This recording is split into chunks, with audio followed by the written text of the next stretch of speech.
You are tuned to CMS Vishwa Voice from CMS Kanpur Road campus, and I, Harsh Baba, coordinator of CMS Students Radio Broadcast CMS Vishwa Voice from CMS Kanpur Road campus radio station, welcome you all listeners to this special program. And we have our co-host of this special program, Kartikeya Singh Chauhan, Shreya Maurya, and Bharti Gandhi from City Montessori School, Kanpur Road campus. And we are thankful to CMS Management and Principal CMS Kanpur Road campus, Dr. Vinita Kamran, for their support and cooperation in this program.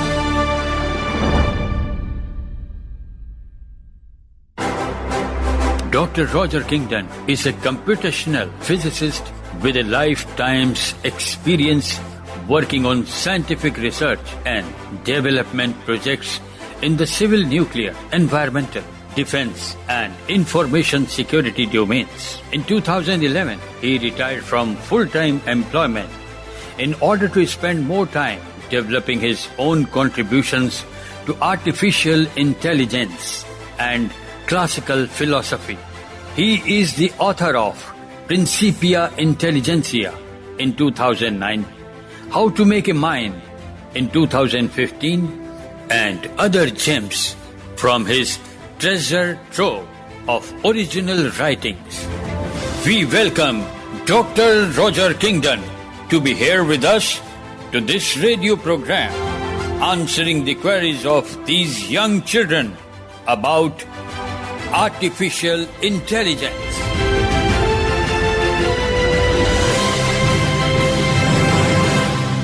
Jai Jagat, I am Kartikeya Singh Chauhan and I will be hosting the special radio program on AI along with my friends Shreya and Dhruv. I would like to welcome Dr. Roger Kingdon and the participants to the program. I would like to call upon Isham Bhava from RDSO campus to ask his question.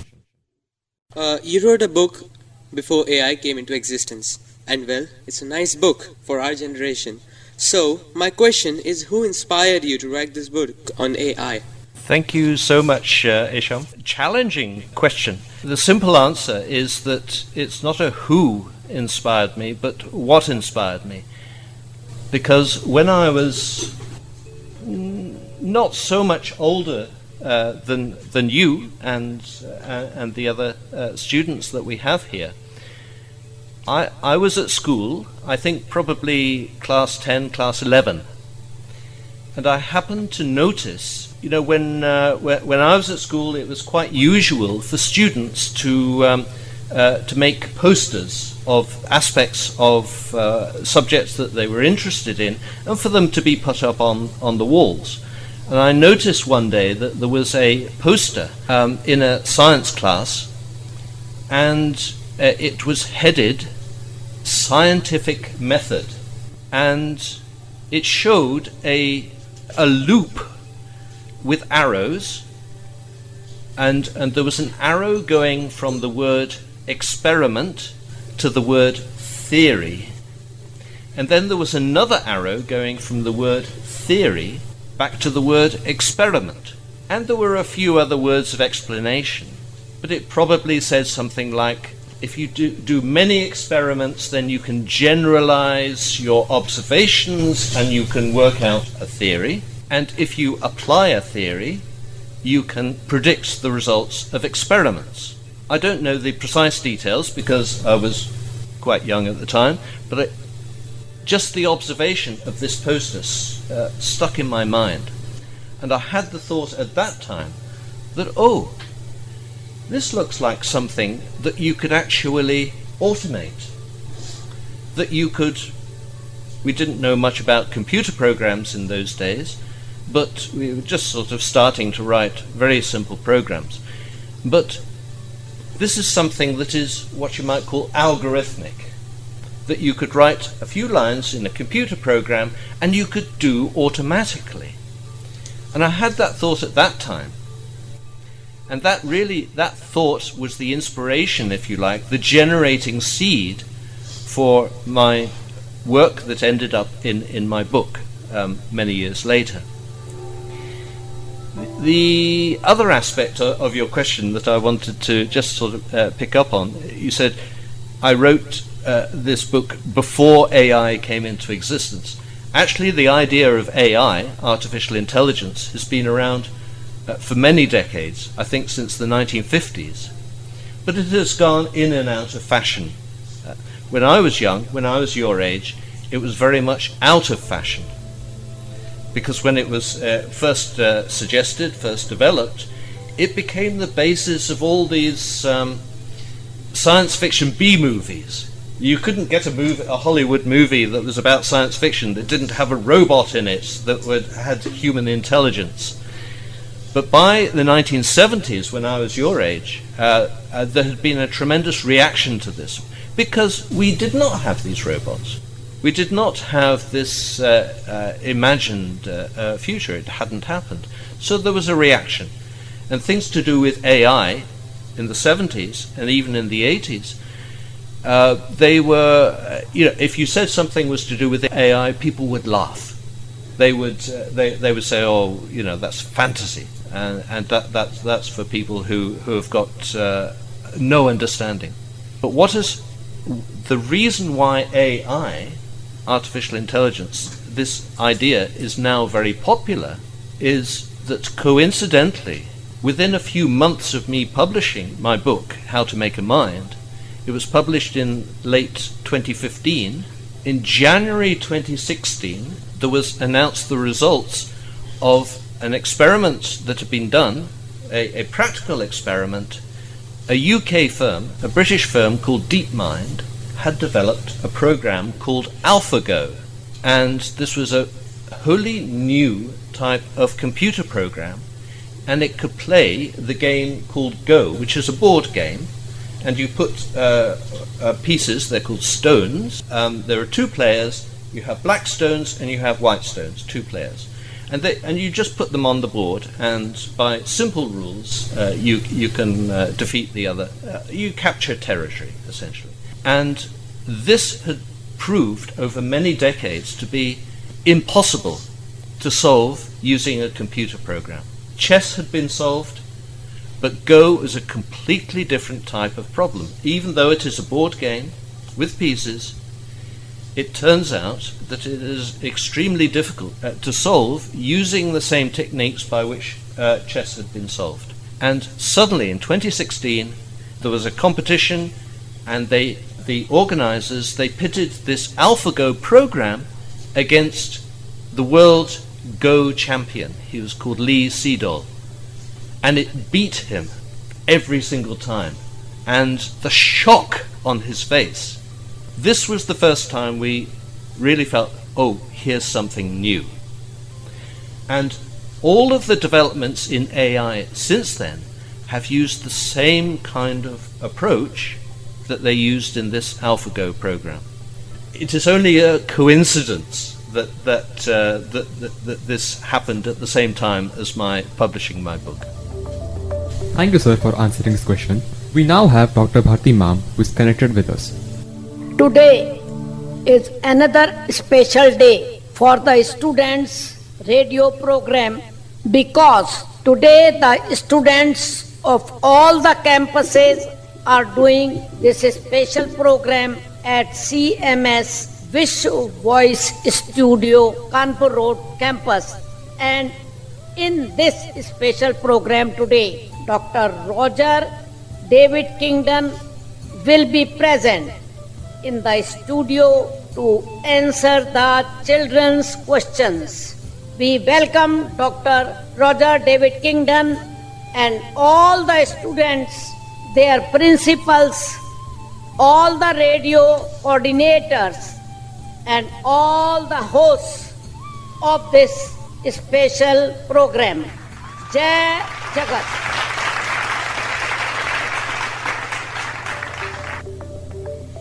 Asad Abdullah from Kanpur Road campus is connected with us right now. Jai Jagat, sir. My name is Ashaz Abdullah from CMS Kanpur Road campus, and my question is that what are the current limitations and challenges in AI research and development, especially with the ones that will learn to understand and replicate human emotions. Will they be able to control them like humans? Okay, I've got the main point of that. That's very interesting. It's a very challenging question. What are the main challenges? What are the main limitations? Actually, you could write a big thesis about this. Let me break it up in this way. I've already described how in recent times, following AlphaGo, that AI, artificial intelligence, is now thought to be a particular way of solving problems. And actually, if you wanted a simple phrase on what that way is, it's to do with pattern recognition. This is how AlphaGo works. That it recognizes a pattern of stones on the board, and by playing itself many millions of times, it knows, oh, this particular configuration, that's going to work. And then it solves in that way.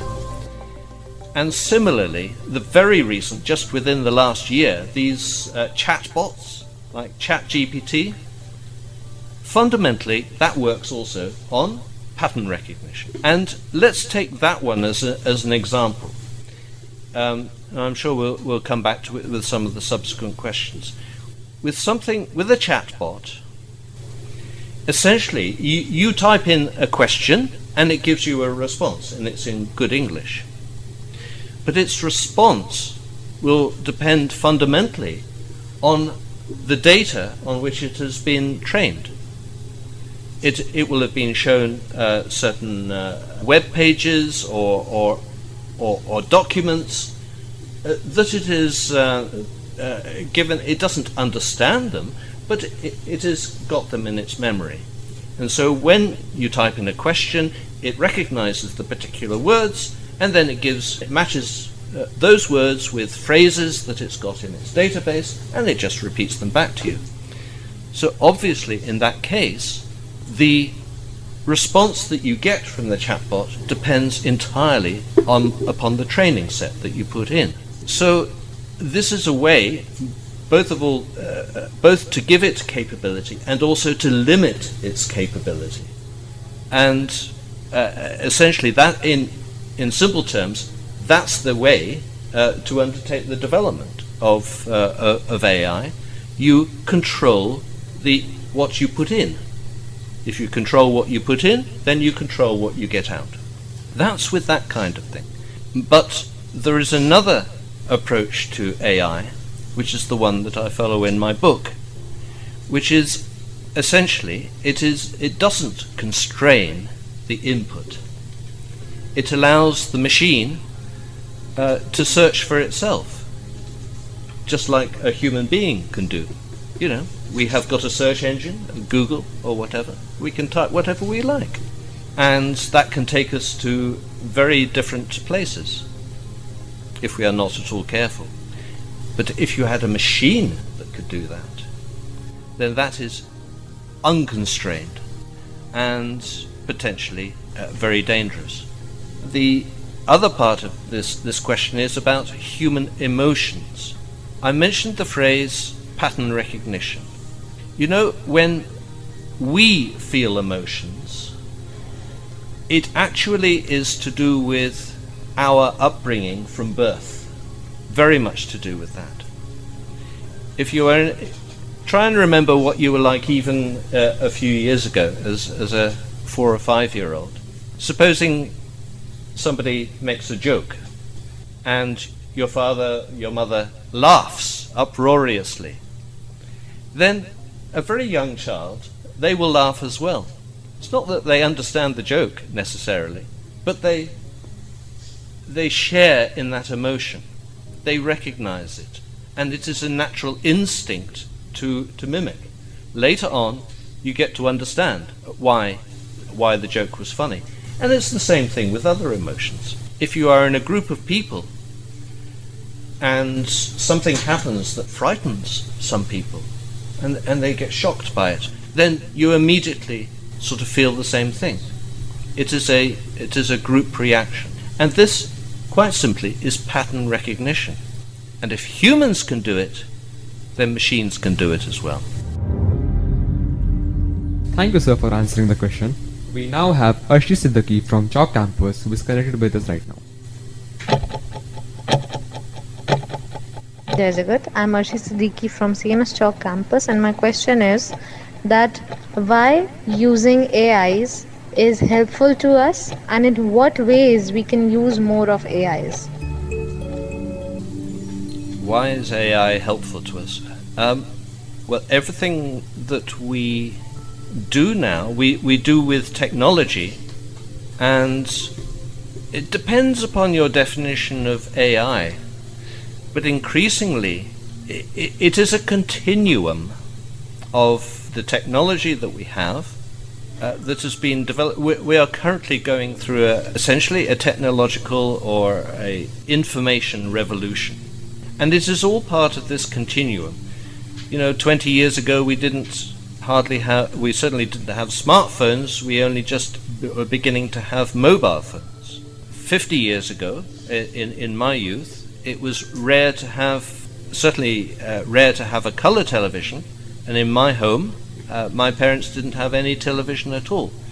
There has been such a development of technology, and what we now call AI is part of that continuum. But we are now getting to a stage whereby we cannot land a probe and a rover on the moon without very, very sophisticated computer technology, and a lot of that, increasingly, that sophistication is because of machine learning, and that is another phrase for AI.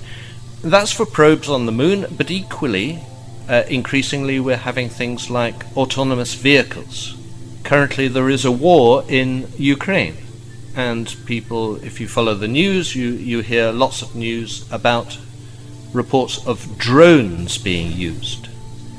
Now, a drone is an autonomous flying vehicle, and if you look at them, they are extraordinarily complex in some ways.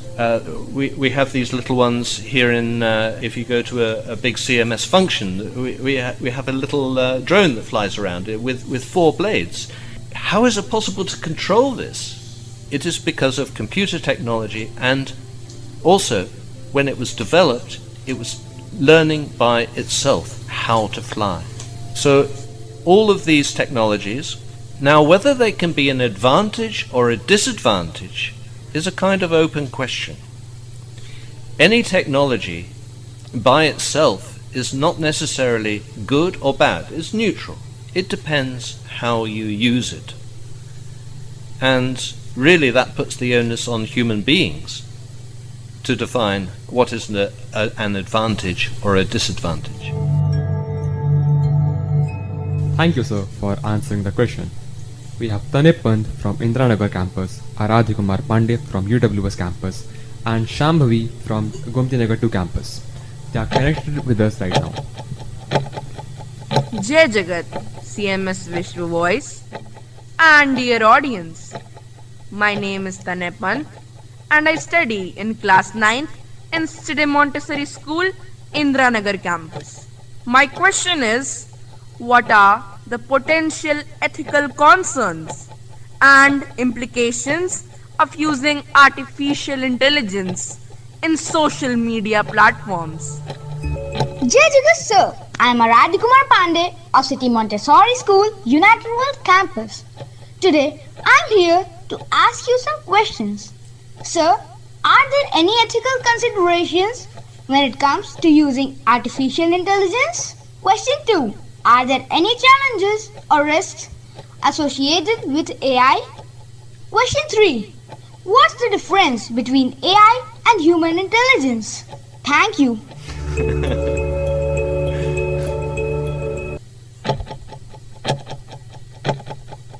Jai Jagat listeners, I am Shambhavi Singh from City Montessori School, Gomti Nagar Extension. My question is, what are some ethical concerns surrounding artificial intelligence? These are such challenging questions. Thank you ever so much. I'd mentioned already that AI is a tool like any other tool. It is not of itself good or bad. It is how we choose to use it. However, it is a particularly powerful tool. In my view, it is the most powerful technological development that we have had since the splitting of the atom. Now, of course, when we split the atom, you could either make a bomb, which is what happened, or you could use the energy released from the splitting of the atom to have a nuclear power station to generate enormous amounts of energy without burning fossil fuels, which is, I wish we had more nuclear power stations, because then we wouldn't be putting all this carbon dioxide into the air. So it can be used for good or for bad. Now, the thing about social media, I'd mentioned already that if you put a certain amount of information into a pattern recognition program, then that will determine the response that you get out. There is a big problem here when you have something like a chatbot, that if by chance or by design the information that goes in is biased, that it only represents one view of the world, then what the chatbot will tell you will also be biased. And this is a big challenge right at the moment, that they are finding that with applications like ChatGPT or Bard, which is Google's equivalent, oh my goodness, it's not meant to say that at all. And so this is a major challenge of bias within a social media context. But where does that bias come from in the first place? It is in the training set. And not just that. Also in my understanding of artificial intelligence, which is this broader view of completely unconstrained. If you have a learning algorithm that is allowed to learn by itself, then actually that is pretty much like how we humans learn. But we humans easily pick up all sorts of what is known as cognitive biases. This is the theory of Professor Daniel Kahneman, for which he won a Nobel Prize, that human decision-making depends very much on a whole range of what he called cognitive biases. And we too easily fall into a decision-making process that actually is not at all rational, not at all wise. And if we humans can do that without even knowing it, and we are making an AI that is, well, what does it mean? Artificial intelligence that supposes that it's based upon natural intelligence. It's based upon how we think. So if we haven't got all these biases, and we code up a computer program to be like us, then surely the computer program will also show all these biases unless we are very careful. And being careful means really understanding not simply how a computer can think, about machine learning, but about how humans can think. Thank you, sir, for answering these wonderful questions. We now have Amish Gandhi from Gomti Nagar 1 campus, who is connected with us right now.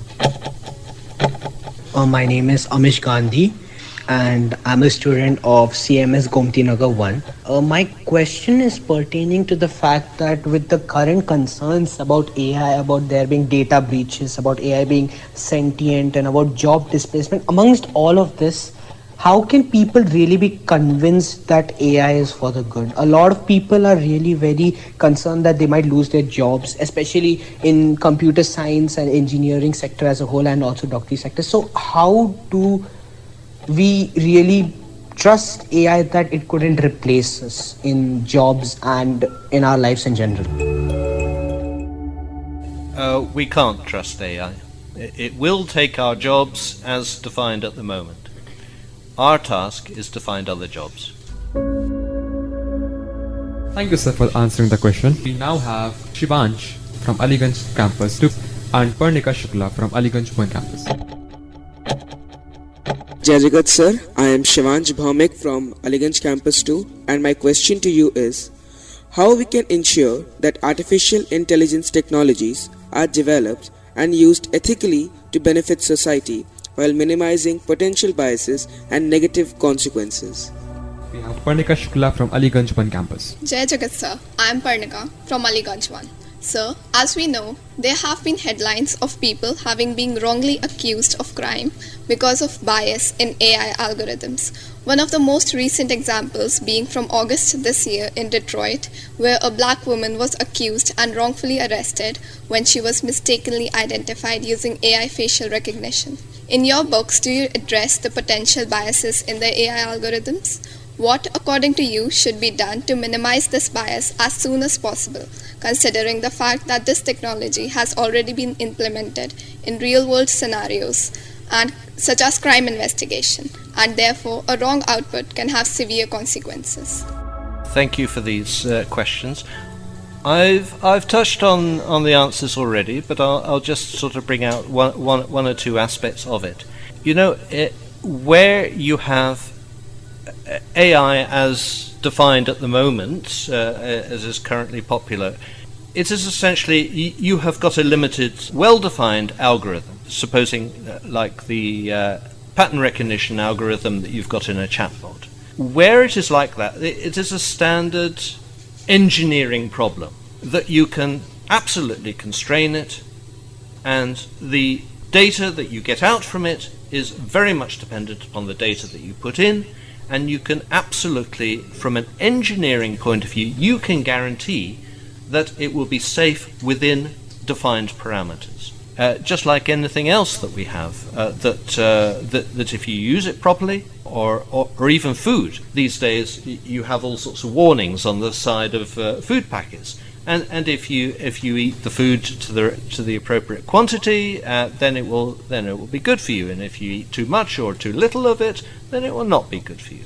It's the same kind of thing. That's the general engineering problem for a constrained program, and that's how they hope to develop the controls of autonomous vehicles, of cars that can drive by themselves, that would take away the jobs of all sorts of people.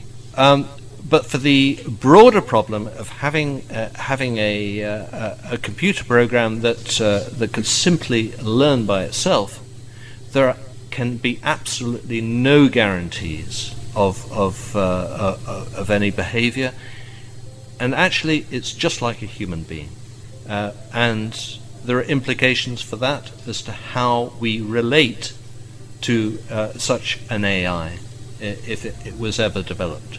Thank you, sir, for answering these questions. I will now invite Akshat Pratap Singh from Ayodhya Road campus and Manan Dikshit from Joplin Road campus to ask their questions. So I am Akshat from CMS Ayodhya Road campus, and my question before you is, how is AI useful and applicable for accelerating progress towards the SDGs and connecting AI innovations and research to provide global solutions that can help in building sustainable practices for a cleaner, greener and better tomorrow? I am Manan Dikshit from CMS Joplin Road. So my question is, can AI save humanity and why? Yes. Taking the second one first, can AI save humanity? Answer is no. Can't save. Because actually we are beyond saving, in my view. Humans are a very unique species. We have evolved just like every other species. But at a particular point in time, around about 3,000 years ago, we learned to write, and we invented, human beings invented an alphabet that has got particular features. And that simple invention, which we take for granted now, has so accelerated and altered our evolution, our development, that it has put us in an entirely different place to all other species. In particular, our evolution is no longer within us. We have externalized it. We have stopped changing, and instead, we have, when we want to make life more comfortable, more nice, we are changing the environment around us. Both the physical environment, look what we're doing to the earth for our comfort, and also the intellectual environment. Simply by writing things down, we are externalizing it. We are making it available to other people.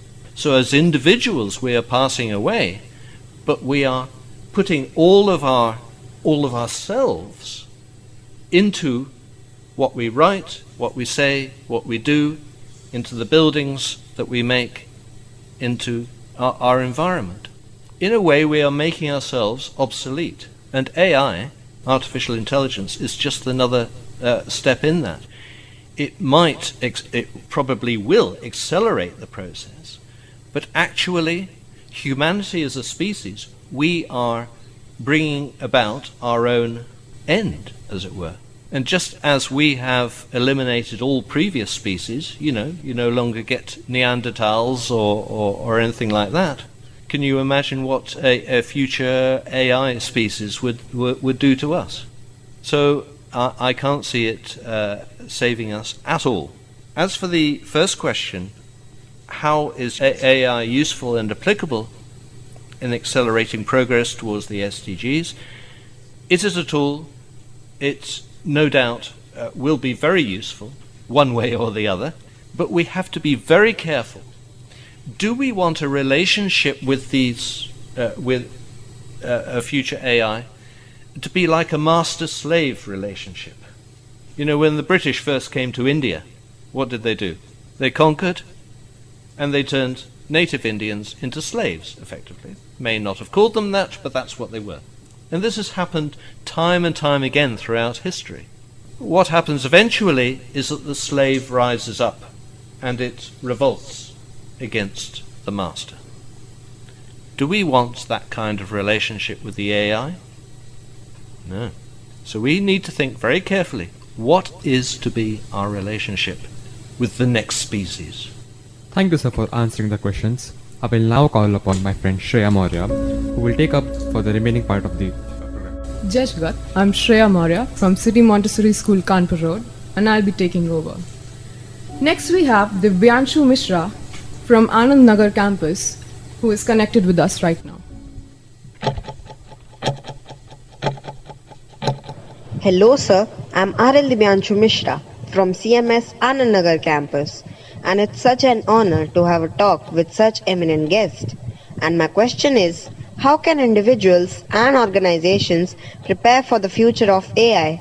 And what skills are essential for those interested in working in this field? This is an excellent question. What skills can we develop, and what is our future?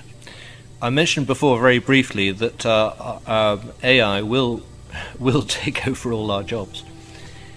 So we need to be very agile.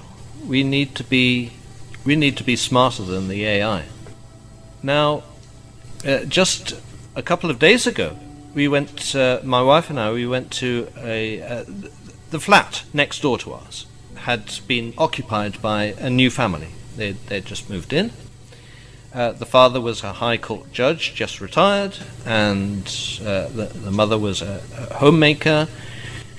That's all very interesting. So, they were in traditional jobs. Very interesting to me, they had two children, grown up now. Neither of them was in law. And neither of them, the girl, she wasn't a homemaker. They were both working. What were they working at? They were both working in the computer industry. He was a programmer. He was writing computer code for games, computer games.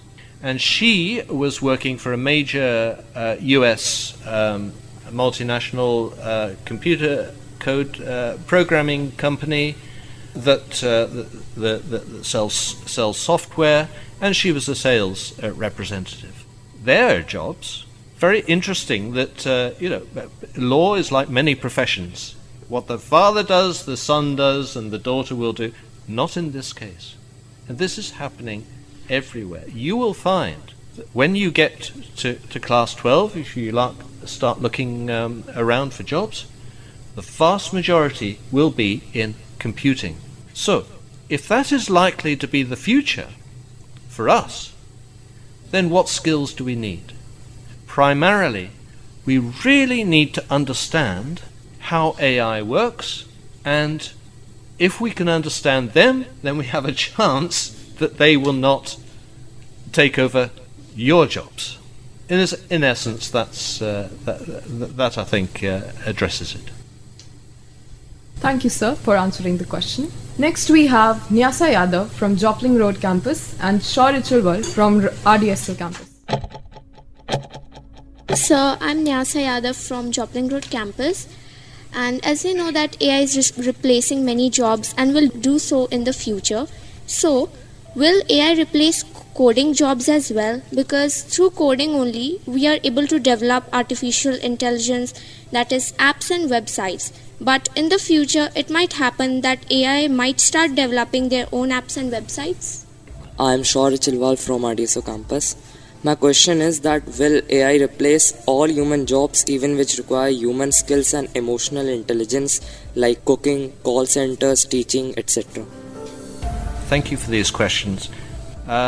Will AI replace coding jobs? It will take away much of the labor for coding jobs, but it won't. But it will transform those jobs for humans. It means that we need to think on a different level. Will it replace more menial tasks? Well, it depends where you are in the world. Here in India, there are very many people. Elsewhere in the world, there are very fewer people. Those jobs will go, and they will go very soon. Thank you, sir, for answering the questions. Yep. Next, we have Ryan Ganguly from Kanpur Road campus, who is connected with us right now. Jai Jagat, I am Ryan Ganguly from CMS Kanpur Road campus. My question is, how does AI impact the job market and employment in various industries? Yes, these questions are all pretty much the same.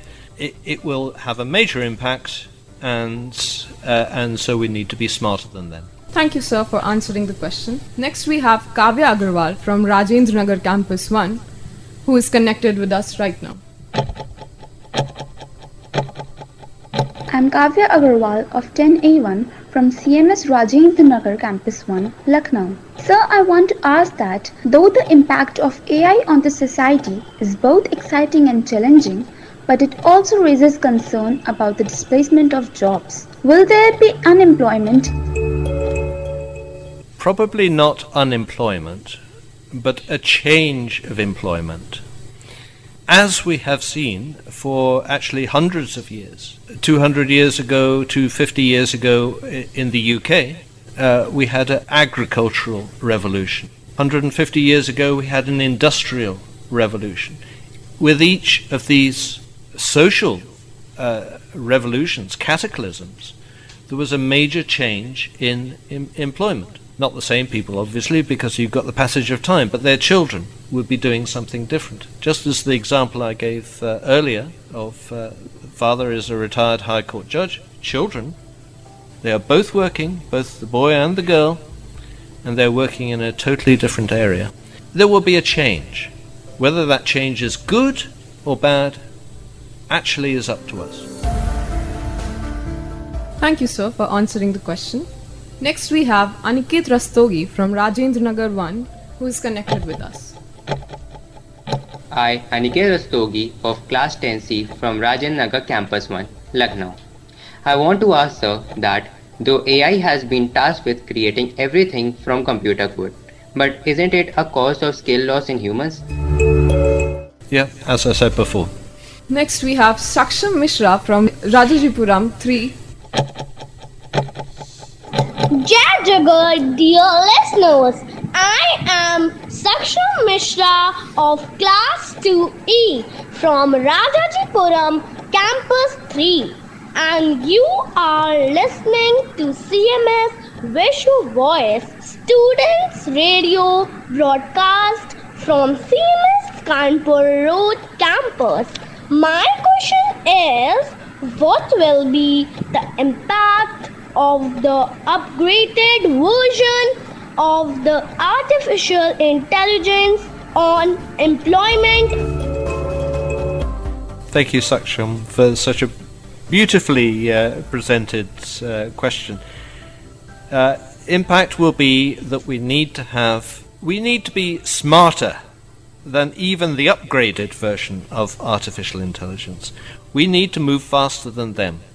So whatever we do in our employment, we should always try to think that, how can I be more original, more smart? How can I move faster than this thing which in the end is only just a little computer program?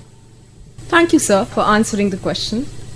Next we have Adya Bisht from Anand Nagar campus, who is connected with us. Jai Jagat sir, my name is Adya Bisht and I am from class 8 Anand Nagar branch. My question is that what are your thoughts on the collaboration between humans and AI, and how do you envision the role of AI in society in the coming years? Let me just look up a paragraph that I wrote at the end of my book, How to Make a Mind. It's all to do with collaboration. I'll just read out the paragraph, see how it goes. So I'm saying that the governments have got a choice. So they can either try to prevent or control the development of artificial intelligence by controlling public research funding in the hope that private enterprise won't take up the development. Alternatively, they can just regulate it and just keep a close eye on it, on the development of AI. That would be done by private enterprise, but with government oversight. But here's the key sentence. It is the hope that the emergent new species, this artificial intelligence, will agree to coexist and to cooperate with the old species, with us. And my comment is, I doubt whether humans will have anything of value to contribute to this partnership, but maybe the AIs will take a more charitable view. You know, if they are the next species, then we are going to have to become much more deferential. It will have to be a true collaboration and not this, what I described earlier as master-slave relationship. Thank you, sir, for answering the question. Next we have Veronica Saxena from Aliganj Campus 2. Good morning, sir. My name is Veronica Saxena and I am from CMS Aliganj 2 campus. My question to you is, what role can students play in shaping the future of AI, and what skills should they prioritize to actively participate in the AI-driven world? Thanks very much. Good question. I want to give a more specific response to this. You know, we think in simple terms, we think in two ways. Daniel Kahneman described it as thinking fast and slow. Our usual mode of thinking is to, the way we think, the way we behave, is to actually to do things so many times that it becomes instinct. And if you think about the number of times that you've come to school and attended class and answered your name when the teacher has called it out and all these things, and actually, by the time you're in your years, you're not even thinking when you do it. It's just an instinctive response that you're not aware in a way. And equally, when you cross the road, and later on, if any of you learn to drive or to ride a motor scooter or anything like that, or even riding a bike or swimming, you're not thinking about how to do it. It's become so instinctive. And that's what Kahneman calls thinking fast. And that's the normal mode, and it's actually unconscious. And it's because you've done it so many times. And that's how a computer program will think. But then there is thinking slow. And this is the analytical part of thinking. It's thinking about thinking. It's being aware of what you're thinking about when you're doing it. And that is a terrific skill. And as constrained by engineering considerations, things like chatbots, they can't do this. So here's an advantage that we have got. We can think about thinking. We can think on the what you might call the meta level, on the above level. We can be aware of what we are doing as we are doing it. It is being in a learning posture. It is being aware not only of what you are learning, but how you are learning. If we develop those skills, awareness, then we have a chance of always keeping one step ahead of the AI. Good question, thank you. Thank you, sir, for answering the question. Next we have Vaibhavi Dikshit, Daksh Nigam from Rajendra Nagar Campus 2 and Manya Pandey and Nether Singh from Golf City who are connected with us. Sir, I would like to ask that how can AI technology be effectively utilized in the education sector to enhance student? Sir, I would like to ask that can AI help in identifying and addressing learning disabilities or individual student need? I, Manya Pandey from class 5th, CMS Golf City, have a question. What will be the role of AI in education in the near future? Jai Jagat, I'm Netra Singh of class 5A, CMS Golf City. I want to know how will be AI beneficial for students? Really good questions. And, there is a whole area of e-learning. That's the phrase, e-learning. You can get all sorts of programs now that help you to do mathematics, help you to learn English, all the social sciences and scientific subjects. And I have seen that a few years ago I attended a class of students, actually you're a little younger than yourselves. And they were quite a very small class. In the UK, we don't have classes of 60. This was a class of 12, I think. And they were all what we call in the UK special needs. And in the classroom itself, they could not respond well to normal learning, to teacher with a board and everything, even with a smart board. They were all disruptive. But I noticed, take the same students and put them in front of a computer terminal, and one of them in particular who was hopeless in the classroom, but in front of the computer with quite a simple computer maths program that led her through in simple stages, that if she could do one type of problem, she would go up to the next level. And she was brilliant at this. She was far ahead of not only anybody in the class, but in her year group or even 2 years above. She was a genius. But it took a computer, interaction with a computer, to do that. And I suspect afterwards, actually, there was something in her family background that was to do with that she could work far better with something that she knew wasn't a human being reacting off her than with people. And maybe this is part of the future as well of your education. Thank you, sir, for answering all the wonderful questions. Now I would like to call upon my friend Dhruv Tandon to take over. The first question is from Aditya Dwivedi from Ayodhya Road campus and Kamran Zaidi from Aliganj 1 campus. Jai Jagat sir, myself Aditya Dwivedi from Ayodhya Road campus, and my question is, has the COVID-19 pandemic prompted sufficient global preparedness for the future health crisis, given the vulnerabilities exposed in even the most developed nations and challenges faced by the global institutions like WHO? Can AI play a significant role in preemptively identifying virus threats, improving symptom detection, predicting virus behavior and its mutation to enhance our readiness for such pandemics? Jajika sir, I am Kamran Zadi from Aliganj Campus 1. So my question is, given the global challenges posed by COVID-19 pandemic, how do you see present status of AI in healthcare, and what potential role do you believe AI will play in shaping the future of healthcare, including preparedness for similar crises?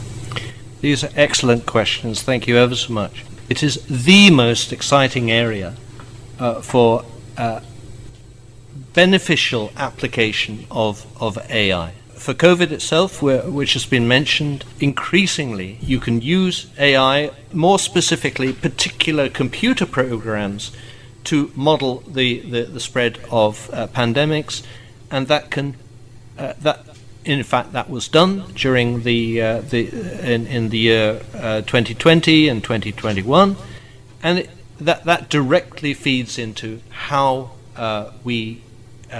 how they made decisions about lockdowns and how they can mitigate the effect. That's directly to do with the control of the pandemic, to do with human behavior, but also in terms of finding a cure. Now, you may or may not remember, but the COVID-19 virus was a whole new, different type of thing, and when it hit, the assumption was, it'll take many months, if not years, to find any kind of vaccine, any kind of cure. And yet it was found within months. And that was largely because of what we now call AI, but pattern recognition. They were able to analyze the molecular structure of the COVID virus and then match it with particular therapies to counter it, and it was found within months. And fundamentally, what we now call AI was a part of that. And more recently, the firm DeepMind, which developed AlphaGo, which really started off this whole thing in 2016. They were subsequently bought out by Google, so they're now known as Google DeepMind. But just in the last couple of years, they made another incredible development, which is called AlphaFold. And this computer program, exactly the same, it uses pattern recognition to look at and predict protein folding. And it is able to predict so many modes of protein folding that it has completely revolutionized the field. And there are going to be so many therapies. I mean, this underlies all of cancer research. It underlies all of our future healthcare. This understanding that is got from this simple AI. It is quite extraordinary, and could be used to great benefit. Equally, as I said right at the beginning, it could be used to great detriment as well. We have to be careful. Thank you, sir, for answering the question. The next question is from Mishka Nigam from Rajajipuram Campus 3, who will be connecting to us through audio. Jai Jagat, dear listeners, I am Mishika Nigam of Class 3 from Rajajipuram Campus 3, and you are listening to CMS Vishwa Voice Students Radio broadcast from CMS Kanpur Road campus. My question is, if you could create an AI-powered pet, what would it look like? Thank you, Mishika. This is actually my favorite question. If you could create an AI-powered pet, what would it look like, and how would it be? You know, we are for centuries, we humans have had this nightmare of us creating a monster. This was first written down more than 200 years ago now.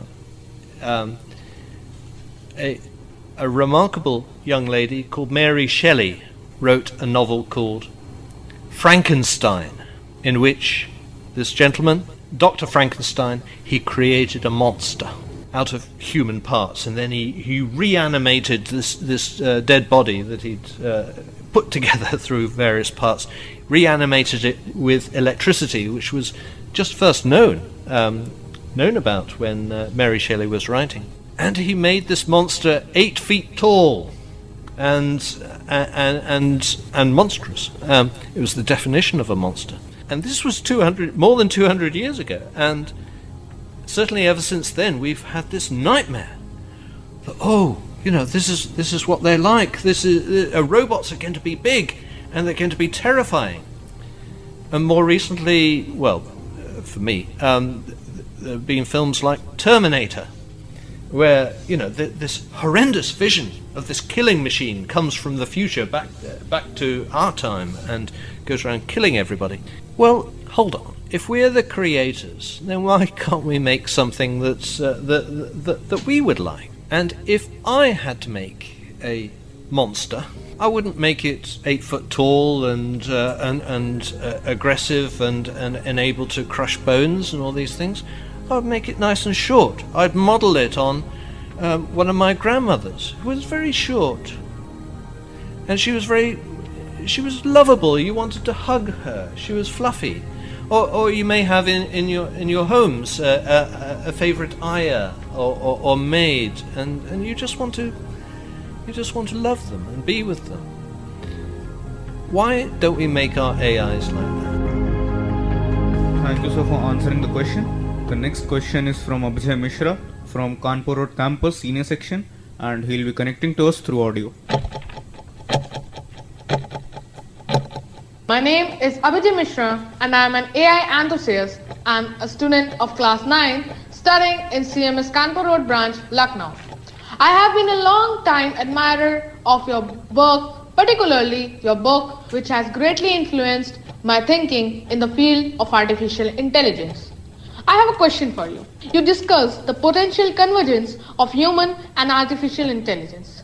How do you envision the convergence reshaping not only our understanding of intelligence, but also the future of society and human-machine collaboration? I hope you would answer my question, and thank you. It was a great opportunity for mine to meet you and have a talk with you. Thank you. Okay, if we develop true AI,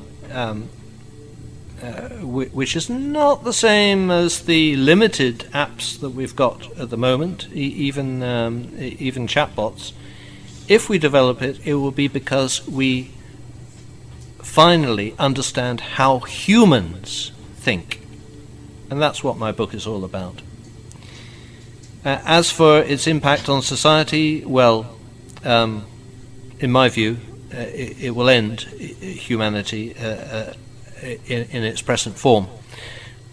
Whether or not that is a good thing is a matter of opinion. Thank you, sir, for answering the question. The next question is from Devaj Mishra from Kanpur Road Campus Senior Section, and he'll be connecting to us through audio. Jai Jagat to everyone here hearing this. I am Devaj Mishra of class 9th I from the CMS City Montessori School, Kanpur Road, Lucknow. We thank Roger Kingdon sir to create such a beautiful book and give us such great knowledge. Out of this great knowledge, I have just a simple doubt from the sir. If you could please curate that which assessment is used to test the intelligence of a machine. I think it is doubt of many of our audience. So I repeat my question, that which assessment is used to test the intelligence of a machine, or how is the intelligence of a machine tested? Thank you. Jai Jagat. That's an excellent question. Nice closed question. Very good. The answer is called the Turing test, after Alan Turing. Turing. You can look it up. It's absolutely fascinating, and that's the fundamental, ultimate test of artificial intelligence. Thank you, sir, for answering the question. The next question is from Riddhi Jain from Chalk campus, and she will be connecting to us through audio. Jai Jagat everyone. I'm Riddhi Jain from City Montessori School, Chalk campus. Artificial intelligence is a method of making a computer-controlled robot or a software think intelligently like the human mind. AI can process large amounts of data in ways that humans cannot. Artificial intelligence is a tool, not a threat. But people are not at all ready to accept the future reality, which is AI. In such case, it becomes the responsibility of the country leaders to make their people understand it. So, what measures do you think that the country leaders should take to make them comfortable with AI? Make them believe in AI? My second question is, if we would have been given a choice between developing AI more and reducing the use of it, then what would you have chosen? Are you with its lessening? There is a saying that machine intelligence is the last invention that humanity will ever need to make. So, according to your point of view, what do you think about the developments or the inventions that AI is going to make in the further future? Like, how will it be useful to the world? And my last question is, since we all know that there is a debate going on that whether AI is going to be the best or the worst thing to happen to humanity. Some are against AI while some are with AI. So what are your views on it? Are you with AI or against AI like most of the people? First of all, really, what you said first was a beautiful summary, actually, of most of the things that I've been saying. Maybe you should have the final word on that. Regarding whether I am with AI or against AI, well, I concluded my book saying, on the one hand, I'm very pleased with myself, that, in a self-satisfied kind of way, I am pleased with myself that I've got an idea of how to make a mind, and I've communicated with others. Yeah, I'm feeling on that side. But then I say, well, on the other hand, it gives me nightmares. Now, actually, that doesn't absolve me at all. There is a recent film out called Oppenheimer about the man who headed the Manhattan Project, which developed the nuclear bomb. And that film shows very nicely the dilemma, the ethical, the moral dilemma of a person who does actually, technically, a very great thing, but then it is used to kill 100,000 people, just like that. And that's what I feel about AI. On one hand, great achievement. On the other hand, my God, what have I done? Thank you, sir, for answering the question. The next question is from Mamansh Jindal from Gomti Nagar Campus 1, and he will be connecting to us through audio.